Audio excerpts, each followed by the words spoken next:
What's going on, wolves? It's Lotus Loba here, and I'm bringing you another episode of Lobaland, the audio wellness experience. I am your host and guide on this magical mystery matcha journey that we'll be taking today.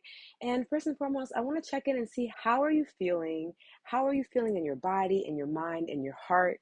We just recently had the Lionsgate portal open, and I felt like my heart cracked open and all the softness and love within me came oozing out. And as a Scorpio stellium, it was a little like, ugh, but ultimately I really enjoyed it and loved it. I love Leo energy.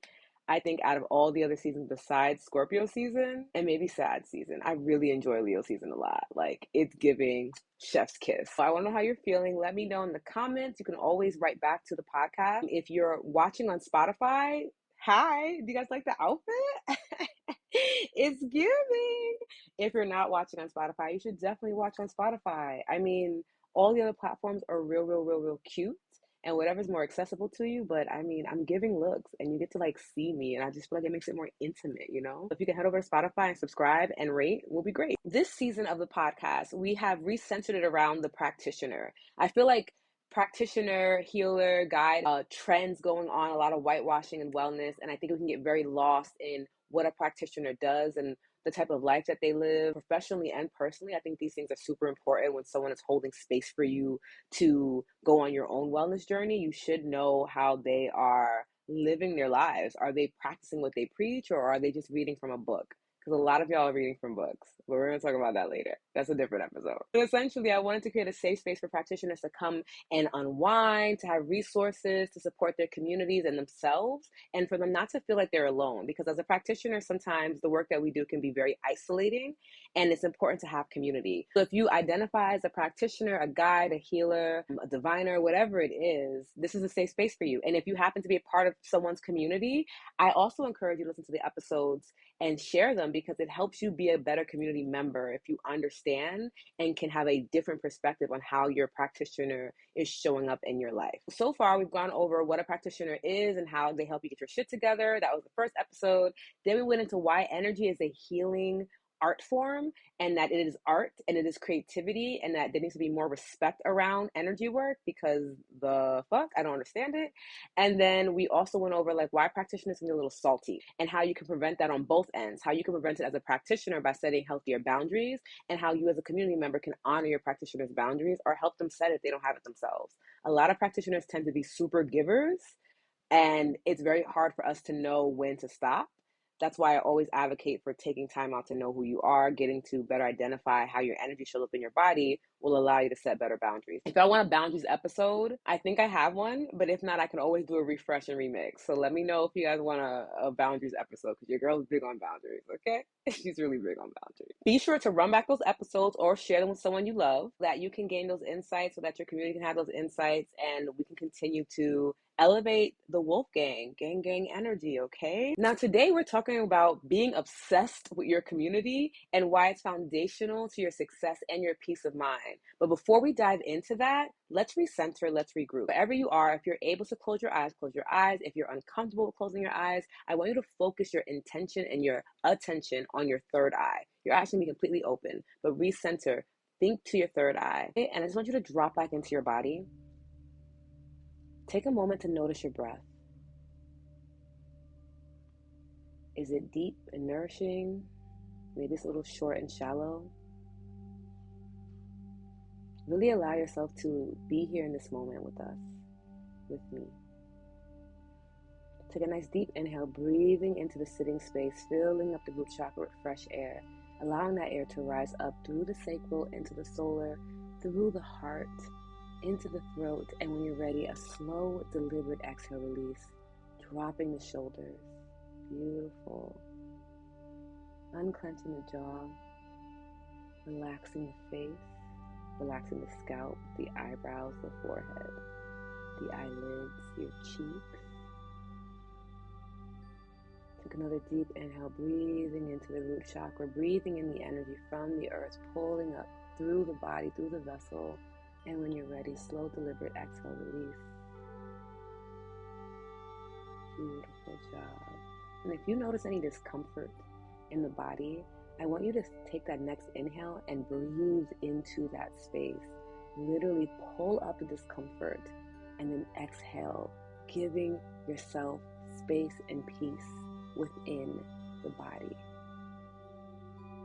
Beautiful, child. Another deep inhale, breathing in to the core of our being, allowing our body to fill up with fresh, nourishing air. Open mouth, exhale, release. Really activate that vagus nerve, telling your body that it is okay, that you are safe, and that you can relax. Beautiful, child. Maybe you notice in that next inhale that you want to bring a smile to your face because you're feeling really good. You just realize, like, wow, it only took me a few moments to recenter myself, and I want to celebrate that with a smile. So take that inhale, smile, and exhale, release. And we set the intention that as we move forward in this podcast episode and the rest of our day and whatever it is that we choose to do in this life, that we recenter ourselves in our divine truth and our divine knowing, that we are made for peace, for bliss, for pleasure, for joy, for play, that we are meant to bloom, to flourish, to nourish, to care, to love, to remember. May we never forget that. And when you're ready, slowly open your eyes and come back to the space you're in, or refocus yourself if your eyes are already open. Okay? And I hope you're feeling as zened out as I'm feeling, because I'm feeling great after that, all right? Let's seal off that meditation with a little cheers. I hope you have matcha with you, because I know I do. On the count of 3, 1, 2, 3, salud! Oh, nice sip. I don't know if you guys can hear all of like the deliciousness happening in this mason jar, but it's really, I'm gonna take a second sip because oh my god, do you guys like this? I'm not a big ASMR person. I don't know, people love it. So if you like it, I'll continue to give you guys some more ASMR or matcha. See how fun that is. Let's talk about matcha because matcha has been life. Okay? Never get it twisted. Remember here, I've been talking about matcha since 2014, 2015.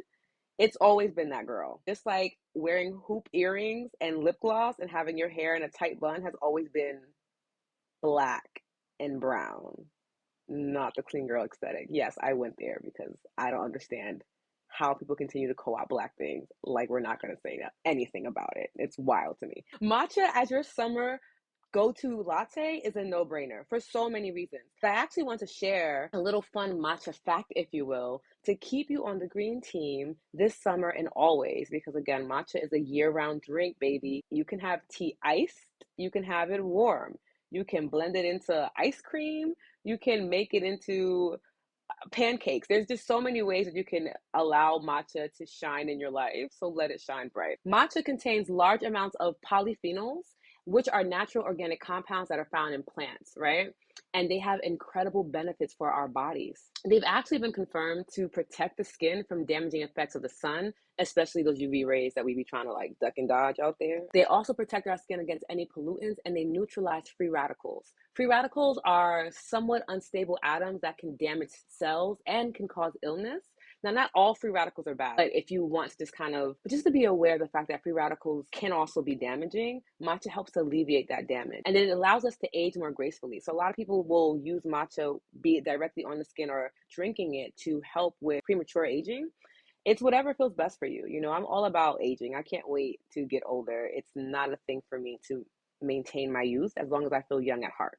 Always excited for that crone energy. When I was younger, my biggest thing was like to be a grandmother. I still don't know how that's going to work, but that was my goal in life as a child. This continues to make matcha that girl. I'm that girl.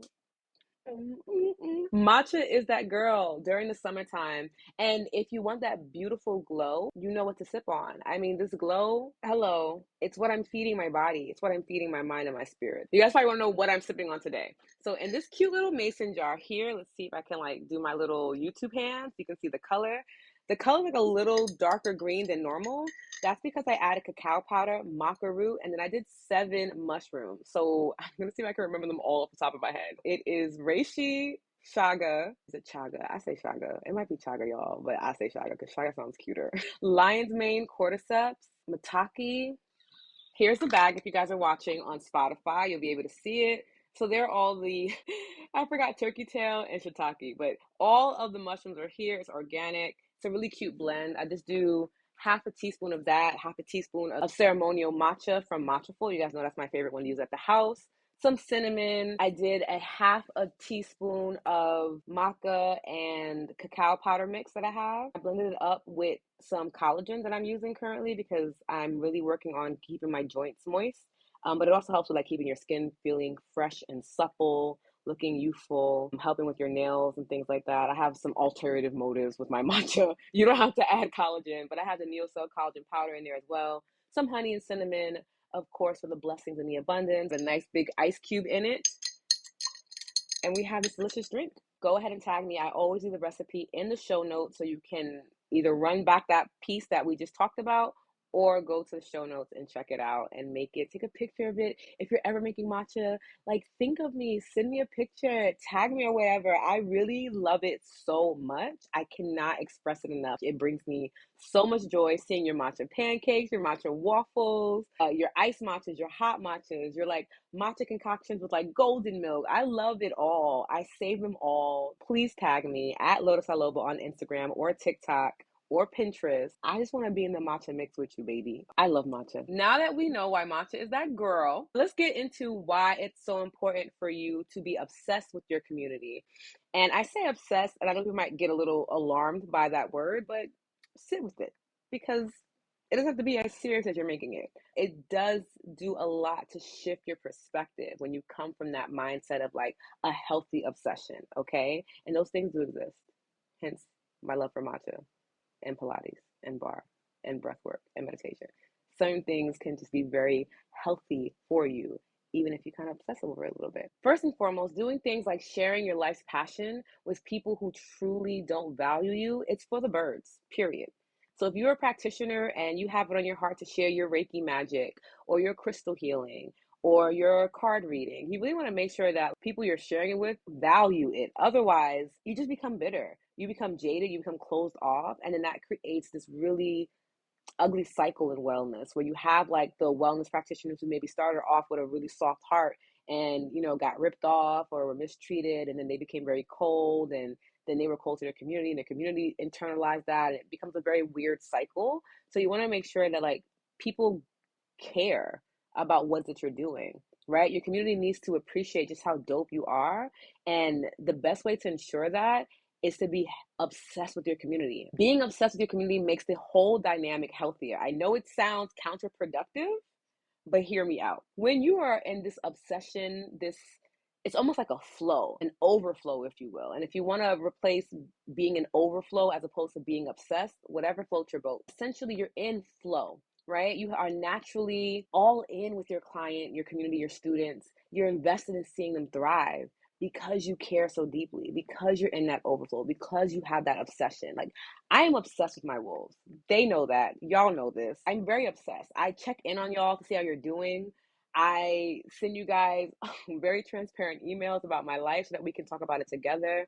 I truly care so deeply for each and every one of you, whether you're a podcast listener, whether you're part of my memberships, whether you are one of my students from when I'm guest teaching or speaking, whether you're a follower on social media. Like, I really care for your wellness and your experience. I answer DMs as best as I can because sometimes I do get a bit overwhelmed, because I want you to know that like I do care and that I am here and that this is a safe space. And if I can provide any type of resource to help you navigate what you're experiencing, I'm going to do that for you because I'm obsessed with wolves. I'm obsessed with my gang energy. Like, it's really, we pull up on the scene. Like, I will go out for a matcha date with one of my listeners. Like, that's who I am because I care so deeply for your experience. Because I have this healthy obsession, y'all also have this connection with me where you know that I'm genuine, you know that I'm authentic, you know that I give a fuck. And you know that when you are coming to experience me, whether it be in person or virtually, whether it be through something pre-recorded or live, I'm going to give you all that I have in that moment, and it's going to be a vibe simply because I'm obsessed with you. You really want to make sure that you have that love for your community because it does make it healthier. Y'all feel my obsession for you. You guys know, like, oh no, like Lo really gives a fuck about us. Like, she's not just posting the post. Like, these are actual techniques and tools that I can use in this moment that are gonna like give me immediate gratification or refortify a mindset that I know to be true in my life. And I think all practitioners should hopefully can get into a space like that. And it doesn't to be all the time. Like, I'm not thinking about y'all 24/7. I do have a life. I just want to make sure that you know that you're loved, and I understand how energy works, and I don't have to be in direct communication with you to send you love. I light candles. I say prayers. I I do whatever comes to mind for my wolves. Sometimes I tell y'all about it, sometimes I don't. That's also just a part of our dynamic. It's whatever feels good, but because I'm obsessed with y'all, those ideas, those sparks to connect with you, they come so much more organically because I'm thinking of you and I'm just like, oh, let me see how they're doing. Let me check it on them real quick. Let me send a little email, whatever the case is. That I feel like is such a beautiful way to operate as a practitioner. It just lets go of like all of the stress and like processing and like tapping into your logical side and it overwhelming you type thing. I'm really in flow with y'all because I'm obsessed, period. So the second point I want to make is being obsessed helps you weed out those you don't want to work with. Just because you are gifted, just because you are a practitioner, doesn't mean you have to work with everybody. I tell people that all the time. Like, I'm not meant for everybody. I hope y'all don't think that that's the case. Is what I'm teaching universal wisdom? Yes. So, however you identify in this world, you can learn something from what I'm teaching because these are universal concepts. However, how I express them and teach them and cultivate them is through a Black femme lens. Okay, so if you don't have an appreciation for that lens, then I'm probably not for you. And I think it's so interesting that practitioners will be like, oh, well, I want to have a bigger following, but it's like at what cost, right? Because if they're not lighting you up, they're dimming your light. And that also means your community, your followers, your clients. Like if you get off a client call and they've stressed you out and you're drained, that's not your client. Let them go. Please don't just do things for money's sake. I know sometimes as a beginning practitioner, we're already struggling with pricing ourselves. We're going to have another episode. I think September's episode is going to be on pricing and how to better price yourself and how to better negotiate as a practitioner to get what you deserve, especially as a Black practitioner, because that's a whole other concept and a whole other experience. But I know it's hard for us to add value, financial value, monetary value to what that we do because we feel so conflicted because it's this natural gift that we have and ultimately just want to help heal our community. But it's so important that you don't let that mindset block you in attracting dream clients. Every single person that I have worked with one on one in my community, in my memberships, in my classes, even on lives. I think I had like one time where we had like a troll and y'all just, it was gang energy. I felt really bad for that person. I was like, damn, sorry to that man. But essentially, everyone I've ever worked with, a dream. A dream. I adore y'all so much. My one-on-one clients, they're like my girlfriends. It's very much a family. It's very much a sisterhood. I just want that for practitioners. I see my calendar light up of like, okay, you have a one-on-one here, you have a reading here, this and this.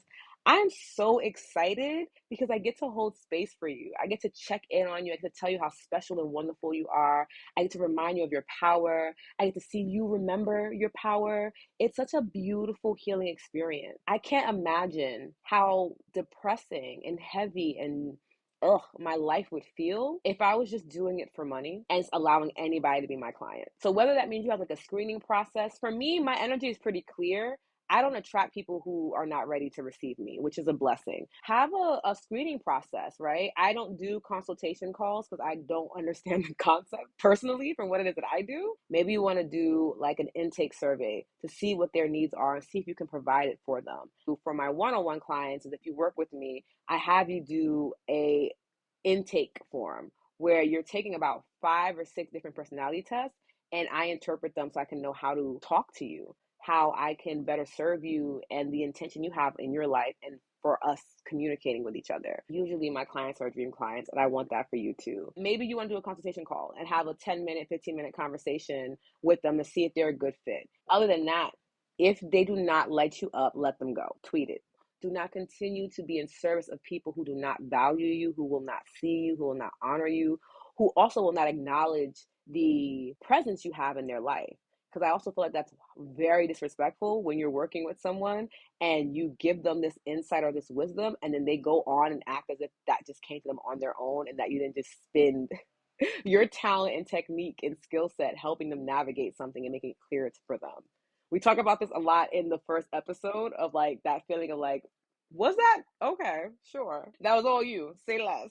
That's also part of having that obsession. It helps you to weed them out. You can know, like, okay, you're not going to give me the experience that I need as a practitioner. That means that I can't give you the experience that you need as my client or my community member. Last but not least, we have being obsessed keeps you focused. Like I said before, I adore my clients, my students, wolf gang, gang, gang energy so much that the adoration I have for you fuels me to continue walking my talk, expanding my knowledge, and showing up in spaces. Okay.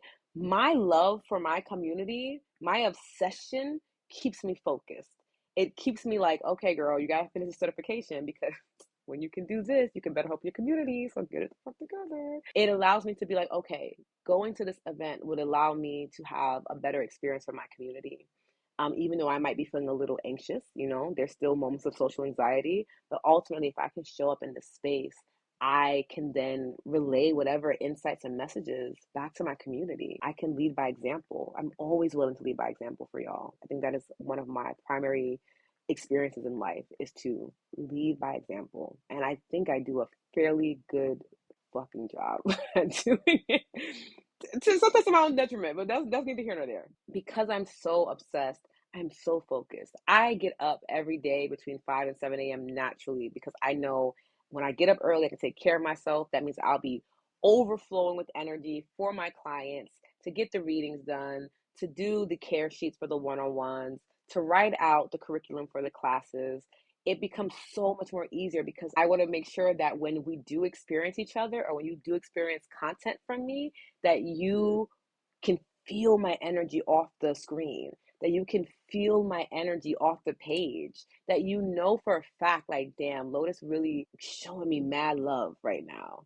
I can sense her love. I can feel her love. And that love is empowering me to expand myself and to show my own love to my own communities. That is the level of focus. So I'm almost certified in almost 12 different healing modalities. I bring them together as a hybrid experience, but like not all of them I'm going to continuously do, right?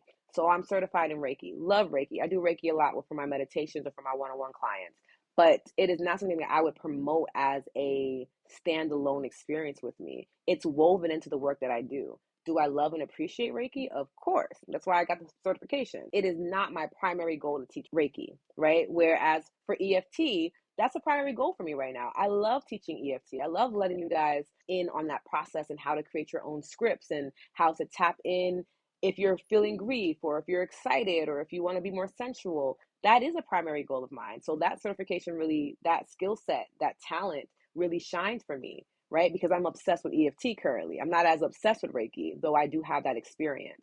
I say that to say that if you are multi-talented and multifaceted, it also helps to know like what you're obsessed with right now. I'm obsessed with EFT now. That might not be the case a few months from now. It might not be the case tomorrow, to be honest with you. But essentially, I'm open to following where that obsession takes me. So if it's EFT right now, and then it goes to hypnotherapy, so be it. As long as I'm feeling fueled up on it, as long as I can center myself and know that when I tap into this skill set and I express it to y'all, it's going to help y'all feel better, I'm willing to do it. And I really enjoy that. And I really want all of my wolves to have that clarity for yourself moving forward, be it a practitioner or a part of someone's community. Like, are you obsessed with your practitioner? You know? And granted, I do think that in the reverse, it can be a little unhealthy because you're centering your attention on one person where, like, I'm centering my attention on a whole community. So it's a little more diversified. There's a lot of y'all that I can give my love and attention to. But do you have this deep appreciation for your practitioner? Do they light you up when you see them come on your social media or in your inbox? Are you reading their emails or are you just skipping over them? Are you clicking and supporting and buying their products and going to their events and sharing their events, sharing their podcast episodes? Like, are you so enthralled and thrilled by your practitioner? And if you're not, then here's that invitation to lovingly let them go. Your practitioner may be salty about it, but that's their business. That really has nothing to do with you. Go and find someone that like it feels like home when you're together. That's why I love saying like the healing home girl. Like I say this all the time. I received that compliment and then I received it a few other times from other clients. And it was such a sweet thing to hear. Or when you guys call me wolf mother, like I love it. It gives me this understanding that you guys get me and I get you and that this is a thing. Like we're an item. Love this for us. I really hope that these understandings of how you can be obsessed with your community, with your clientele, really propel you forward this month and hereafter, whether you're watching this in real time or not, listening to it in real time or not, too. I just want you to be obsessed with your life and with practitioners, what we do professionally is such a big part of our lives. Like my professional work is woven into my personal life like crazy because I practice self care, because I practice ancestral work, because I practice energy work. Like what I teach benefits me personally, right? So it's all woven together. But I can't imagine doing these things every day and not feeling obsessed.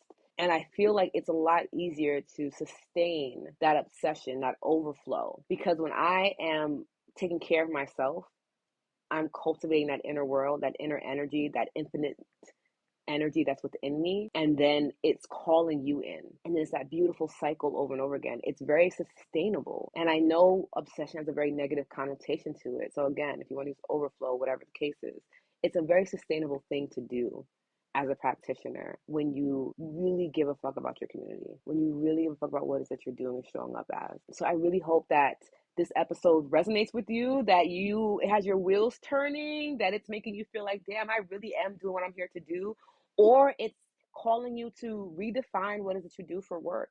And it's telling you like, hey, actually, I don't fucking like what I'm doing. Let me switch it up. Let me go and explore and get to know more of who I am to see what it is that I'm actually here to bring to the world. Just because you're multi-talented doesn't mean you have to give and make every single talent profitable. Something just for you to enjoy. So sit with yourself, see what feels good, and let me know. Reach out. You guys can check out the email list, the Wolfgang email list. I have the link in show notes for you. I have been sending out weekly emails because your girl is obsessed with you. Okay.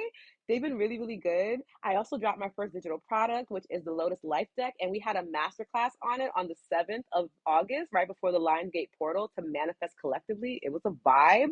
I'm going to put those together and give you a very cute digital offering, most likely this week, so that you can continue to tap into that Lionsgate energy or whatever portal is open currently when you're watching this or listening to this episode, because there are a lot of portals. I just happen to really love Lionsgate because of that Leo energy. So you guys can check out the Lotus Life Deck. And then, of course, join any of my memberships. We have the Sweet Life membership for EFT, and then we have the Mystic Code Mystery School if you're into learning how to tap into the feminine divine energy to better show up in your life, to navigate the challenges and obstacles that come into your life, to experience more pleasure.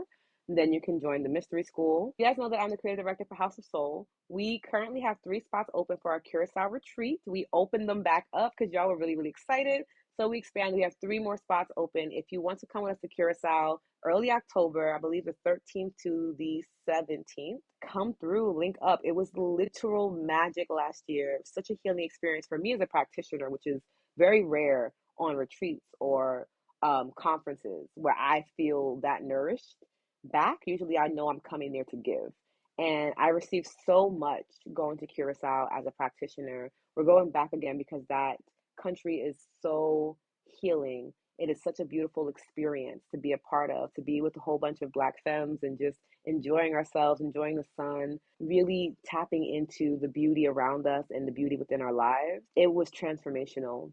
And I know that this year is going to be even bigger and better. We have so many beautiful things planned for you. CBD massages as soon as you touch down. Like, come on. Photo shoot, okay, by a Black woman, all right. Private dinners, private beach day, like private island day, excuse me. Pardon. Yeah, like we're doing it up. Everybody wants to be a part of it. So if it's something that you feel you want to learn more about, check the show notes for the link. And then, of course, we have a Heal Girl Summer happening in real time, August 21st in Philly. We're going to be doing this beautiful outdoor experience where we'll be hiking, we'll do a sound healing session, journaling. I'll lead you in an infused guided meditation. We'll have vendors there. It's cannabis friendly, plant medicine friendly. So if you want to come through, we have a few more tickets left. We're making this a very intimate experience. Come through. I left that in the show notes as well. I love you so much. Thank you for tuning in. I hope you're enjoying your matcha and your motherfucking life. Okay?